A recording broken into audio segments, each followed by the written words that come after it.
With that, I would like to begin by introducing the team that has worked on this project to date. This is an important public-private partnership here in the city of St. Louis, and it involves three primary parties, including Great Rivers Greenway. We are a local unit of government working to create a series of parks and greenways throughout the region. The Gateway Arch Park Foundation is our philanthropic partner on the project, as they were on the larger City Arch River project, and the City of St. Louis, very valuable and important partner. They're the owner of Kiener Plaza, and they will own these facilities once they are completed. Our design team has been made up of local experts led by the Trivers architectural team. They've also subcontracted specialty design services with KPFF, IMEG, and Civil Design.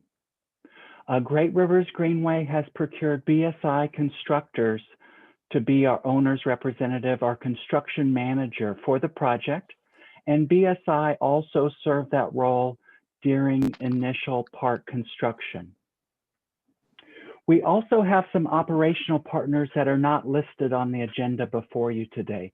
Those are operational partners who will use this facility to help engage with visitors and answer questions, provide services to those who visit Kiener Plaza, and those operational partners include Explore St. Louis and also the Jefferson National Parks Association.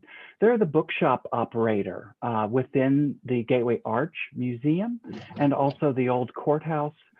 They also have operate the museum store at the National Blues Museum on Washington Avenue. So that is our project team. I will give you a little background also. Kiener Plaza was redeveloped. It was completed in 2017, and it was part of the larger City Arch River project. This is a very important civic space in the center of our central business district. It's visited by literally millions of visitors since the park has opened. It's a key gathering place for social celebrations, when the Blues win the Stanley Cup or the Cardinals win the World Series, for example. It's the host of parades that go by and other activities throughout the year. It's an extremely valuable and important asset right in the center of our community. The project's goals are really to enhance the visitor experience. As part of the original park design, a building was contemplated. But at that time, we didn't know if funding would be available in order to execute that idea. With the completion of the larger City Arch River project, Great Rivers Greenway and our partners, Gateway Arch Park Foundation and the City of St. Louis, chose to move ahead and develop this small facility within the park. It will have a window where visitors can get questions answered. It will also house the security personnel who we employ to patrol the park, and it will also have maintenance functions to help Sarah Olmsted and others at GRG maintain and operate the park in an exceptional manner. So our expectations here are to maintain a very high level of attention to detail and design, as you can see within the surrounding park. The park investment was probably $13 million, and we want to keep a very keen eye on the details of this new project because the Trivers team and all the partners have worked very hard to ensure that this creates a very unique feature that fits seamlessly with the Michael van Valkenburg design of the park. So with that introduction, I'd like to turn it over to Maggie Hayden. She's our project architect. Hey everybody, I'm going to share my screen.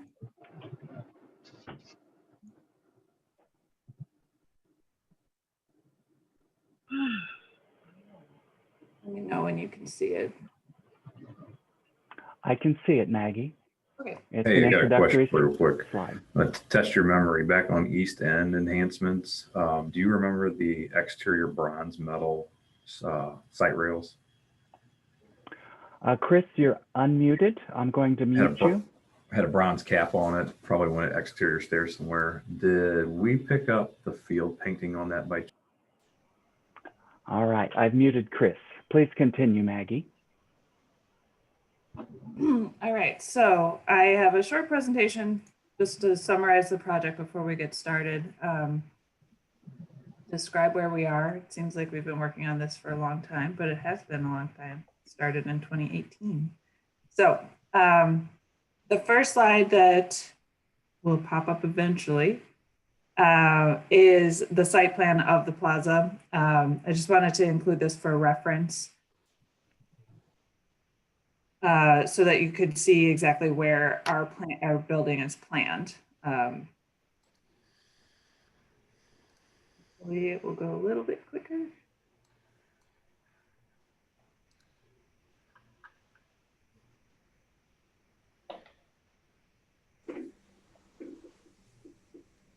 So, I mean, we know we have Market Street here.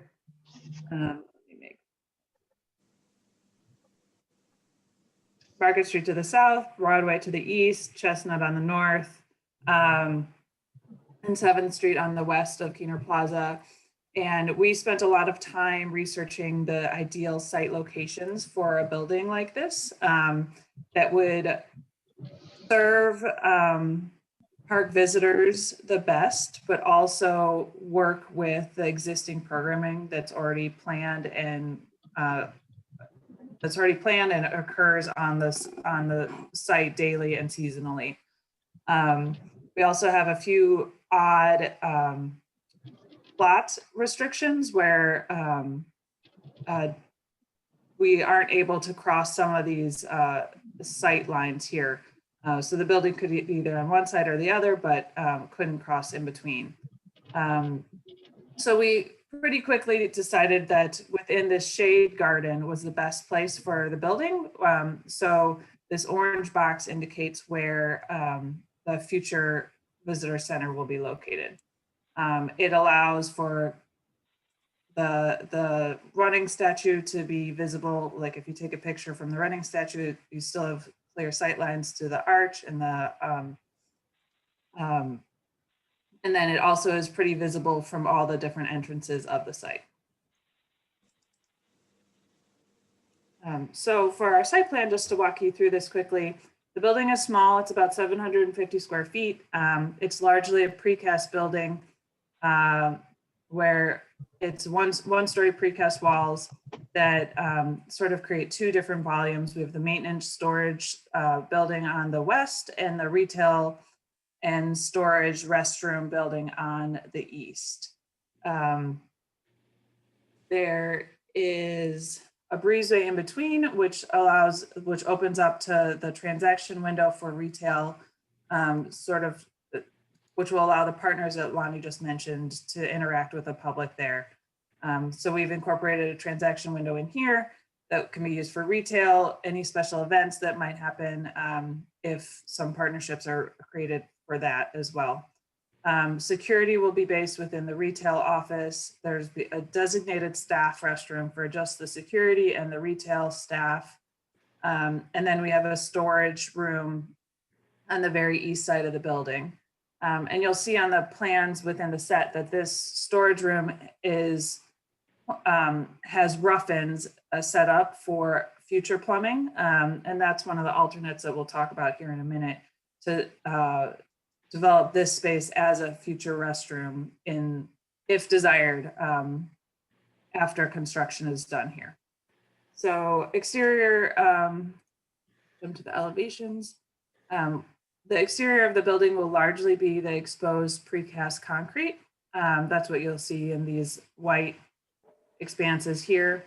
But then on the south side of the building, we have this a metal fin system that is mounted directly to the precast panels that sort of creates an optical illusion. It'll be painted a bright color, a bright green that was selected based on public input in 2019.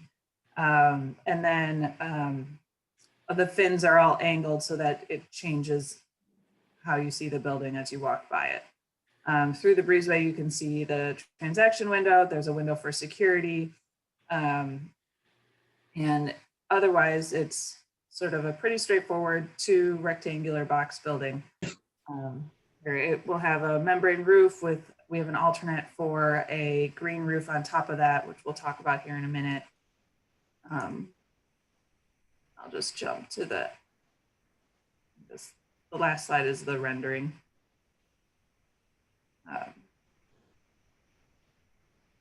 So the plaza itself is very white, black, and gray. So we really wanted to insert some color into the space. So the south elevation and the breezeway will be a really vibrant color to help bring a little bit of excitement to the space and also sort of highlight the building within the plaza. And I'll just mention, Maggie, the color was actually informed through a public survey. And so this color was the one selected by the majority of survey respondents. And I think Leaf was going to add a little bit well here. Yeah, so in terms of CSI, division-based scopes of work to achieve everything that Maggie was just introducing to you, we have the listing here. I'll read through it quickly. Site demolition, earthwork, steel, helical piers, rammed aggregate piers, decomposed granite paving, other site utilities, stone paver removal, replacement for installation of new site utilities in place, curb and pavement patching, concrete foundation, structural precast walls. I think there is, Maggie, is there still a modest amount of structural steel, or has that all been eliminated? It's all been eliminated. Okay, so that verbiage should be stricken. Metal roof decking, metal fabrication, miscellaneous metal fabrication, miscellaneous rough carpentry, interior finish carpentry.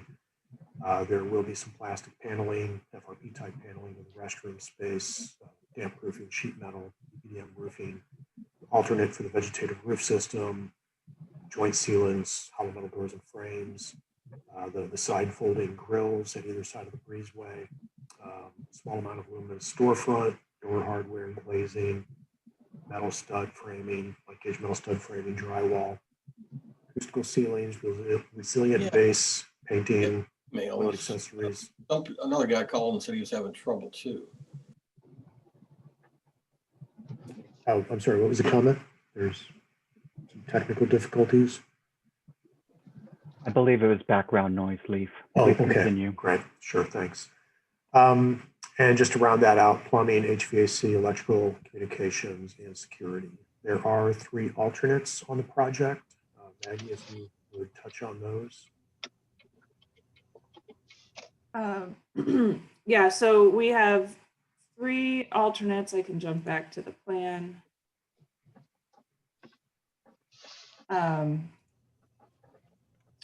One alternate is to completely fit out this storage room as a restroom. In conversations right now, the plan is that the restroom would not be accessible to the public, but it would be for park staff to use as needed. The base scope is to include rough-ins only for the plumbing. So then the alternate would be to add all the fixtures and the remaining finishes into this room. Alternate 2 is to do a modular vegetative roof with irrigation. On the roof plan, I didn't include a roof plan in this presentation, but right now our plan is to only have the green roof covering a small section of the roof itself. But we do know that if this were to be approved as an alternate, we would need to do irrigation as well, just to help with maintenance and to keep those plants alive. The third alternate is an app-based control and integration of the plaza light fixtures. So think like a smart lighting plan for all of the light fixtures within the plaza in addition to the building. I think that I was yesterday, the conversation was that the preference for the alternates would be to do alternate number 3 is the first preferred option or alternate to add to the project, followed by the alternate number 2 for the green roof. And then the restroom fit out is the third on the list. So kind of backwards in order. Perhaps we should have ordered them differently, but we didn't assign preference when we were filling out the alternate spec. Lonnie, is there any additional comment you'd like to provide on the order of acceptance? That order of acceptance is correct. So once bids are received, each bidder is required to fill in a value for each of the 3 alternates. And then Great Rivers Greenway will work with our city partner and Gateway Arch Park partners to evaluate the alternates. And as Maggie said, if we select any, they'll be chosen in the order of 3, 2, and 1. I think with that, we could probably move on to Eric's portion of the agenda. Sure. So Erica, I'll stop sharing so that you can take it back.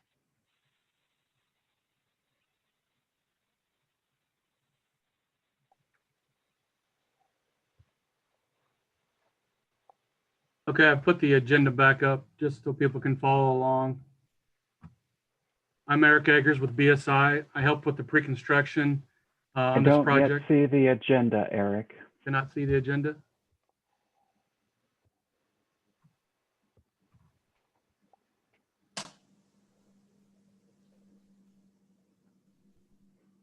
I see the agenda now. Thank you very Okay. much. Yep, thank you. Bid specifications. Yes. So again, I'm Eric with BSI. I handled the pre-construction for the project, and we've handled all the estimating the last couple of years after a few redesigns, trying to get into the owner's budget. So we also have on the call Paul Holman from BSI. He'll be the project manager on the project. I don't know if he wants to say hi, but No. he doesn't want to say hi. Okay, but there's Paul. So going down through the specifications, most of this stuff or all this stuff is in the specifications. We're only highlighting it so that to bring it to your attention, just to put a few things out in front. So like Lonnie was saying, the district will enter into a lump sum contract for the project with a successful GC. The sub-bidders don't go through BSI. We're just helping as a CM. All sub-bids must be submitted to the GCs, and then the GCs, and the bid date and time is still set for January 21st at 2 p.m. for the bid date. And then the prime bidders are encouraged to submit their bids electronically via the Bid Express. And I think you need to get familiar with that. And I think there's also a little bit of requirement. If you're new to that, you have to get an electronic signature, and that it'll take a couple weeks or a week or so. Don't wait till the last minute. If you've never been on the Bid Express, make sure you do that early. Lonnie and I will be opening the bids using the Bid Express software, and we'll post the bids electronically accordingly. Right after the bids are in, we'll open those up, and then it'll be posted. The results will be posted immediately. The project is tax exempt. There is a 5% bid security and 100% performance and payment bond with the successful bidder. We do have some requirements for MBE and WBE. We've got goals for this project of 25 for M and 5% W set by the district. And also we do have a workforce policy requirement that the participation goals for minority workforce is 14.7 and the women's workforce is 6.9. And I think Lonnie wanted to emphasize a few things about the MBE requirements. Yes, I do. Thank you, Eric. These are the same goals that were established when the park was originally constructed. And as I mentioned earlier, the building was a concept back then. It's very important to GRG and our partners that general contractors work very diligently to meet or exceed these goals. We were very proud of our participation on the enterprise scale for park construction. In fact, in the end, we achieved 33% minority business enterprise participation in the park construction. So I just want to emphasize to everyone present today how important this aspect is to Great Rivers Greenway and our partners. And we want to facilitate connections between subcontractors and likely prime general contractors. And so we do plan to publish in the addendum number 1 who we're aware of that are the prime general contractors. So I'm going to ask that any general contractors bidding on the project definitely email me, let me know, so that we can put your name and contact information within addendum number 1. Thank you, Eric. I'll turn it back over to you. All right. Thanks, Lonnie. Going back to, we're down to item 12, prevailing wage rates and certified payrolls apply to this project. Lonnie's on the RFIs and questions. Submit those to Lonnie at GRG. And this, again, is all in the spec book. That's his email address. Or via, you can ask questions on BidExpress also, and those will be sent directly to Lonnie. And we'll get that to the design team and answer those questions. Just let you know that clarification requests must be in writing received before 4 p.m. on January 14th. We're trying to get all the questions in before the 14th so we can get them answered and have them back out to everybody by the 21st. We'll probably have an addendum out next week with what questions have been submitted currently. And then maybe after this pre-bid, we'll have more questions. And we'll try to include those two with the first addendum. And then I see if we have to have a follow-up addendum right before the bid week for addendum 2 with a follow-up. Again, all addendums will be posted to BidExpress, and plan holders, they can receive notifications if they go to BidExpress and are on that plan holders list and ask for notifications. Getting down into schedule, it is in the specifications. There's a section 3, GRG form 4. The tentative schedule is notice to proceed on or about February 10th. Notice to proceed on or about February 22nd. Start on-site construction around April 26th. And then substantial completion on or about August 27th. We're trying to give the contractors 187 consecutive work days. There are some liquidated damages. That's also in the contract. It's $250 a day if you want to look at that GRG form 4. Important logistics.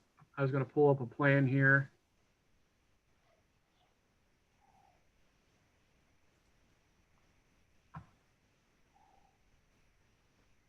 Lonnie, can you see that plan? Yes, Eric, I see the site plan with the blue outline.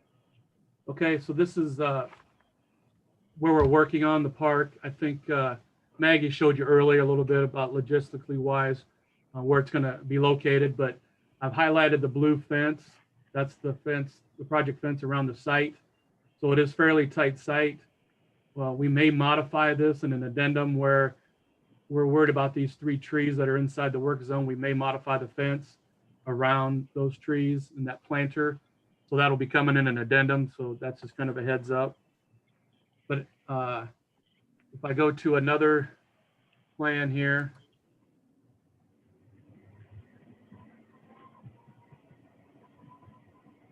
we'll just stay on that one. There are parking spots along here. So you're going to have to work with the city to get, and there's also a street closing permits, sidewalk closing permits, and there's even a bike lane that runs through there. So you have to work that all out with the city. Going back to my agenda.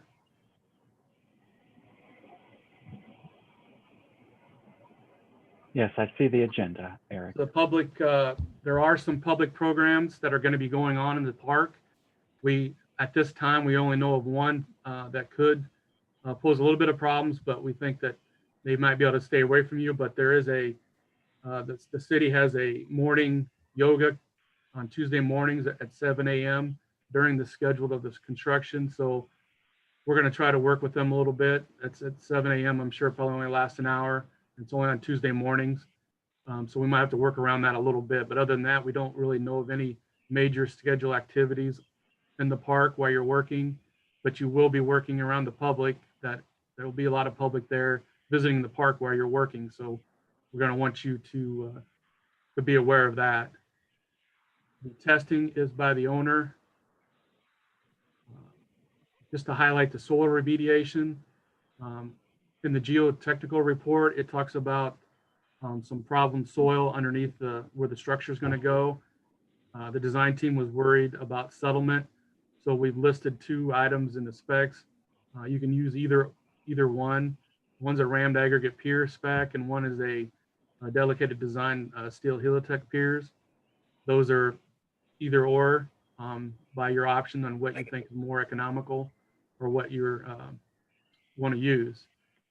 Then item 5, we're looking at, there's an AIA form 305 and form 3 that of your list of subcontractors. Those have to be submitted within 2 business days after the bids are due.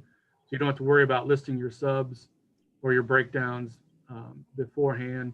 Just fill out the bid form, the base bid, the alternates, and everything else required for the bid, but you don't have to worry about the contractor's qualification statement or the subcontractors until 48 hours afterwards.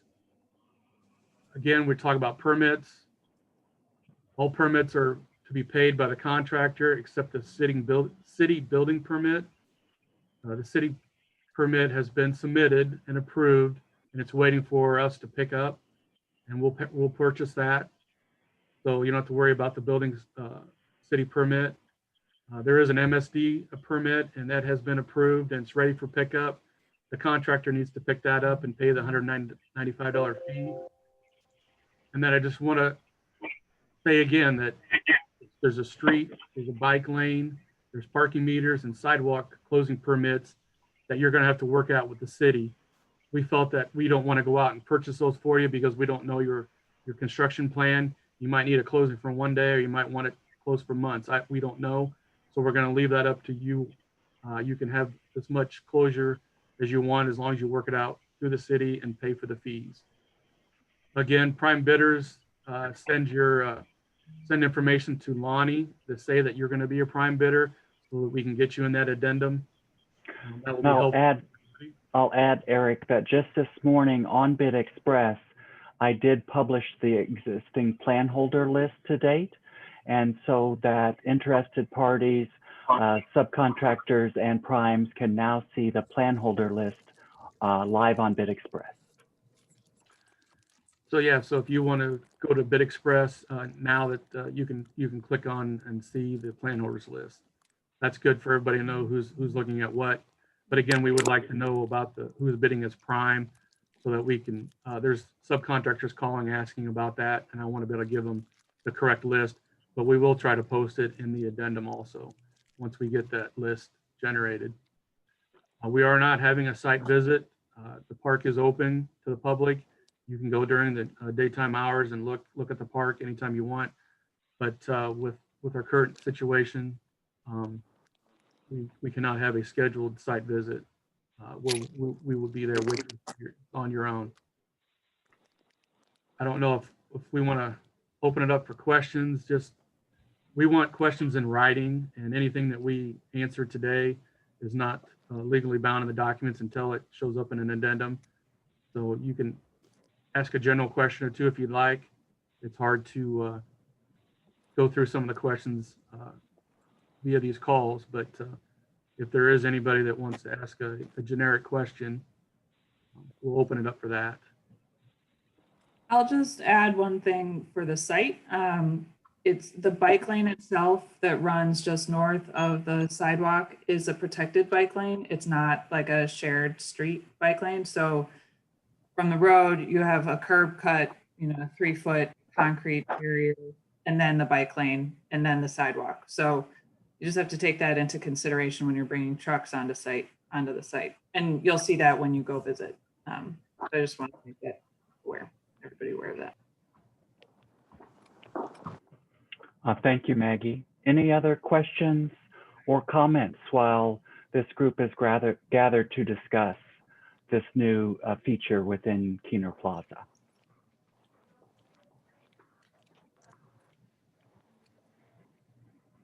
Okay, well, hearing none, we really appreciate your interest and your participation today. Great Rivers Greenway and our partners are very excited about this new feature. We feel it will enhance the visitor experience to our downtown and our central business district in Kiener Plaza. This is going to be a unique feature that lasts in our community for many decades. And so we should all feel very proud, those of us who have worked on the project to date, and the awarded contractor should be very proud as well to make such a mark within the city of St. Louis. So it's an exciting project, and we thank you for your participation today. Bonnie, if I could I'm sorry, Bonnie. Go ahead, Leif. Just to interject, I was getting some background communications from someone in our office that there was at least one person who was experiencing some technical difficulties logging into the Zoom call. So you may wish to comment to the group in case anyone is posed with the question where to access the recording for the meeting. So yes, thank you, Leif. The meeting is recorded on the Great Rivers Greenway website. There is a Jobs Bids tab. The current details for Kiener Plaza are listed there. So that Jobs Bids tab within the Great Rivers Greenway website will host this recording for viewing at a later time.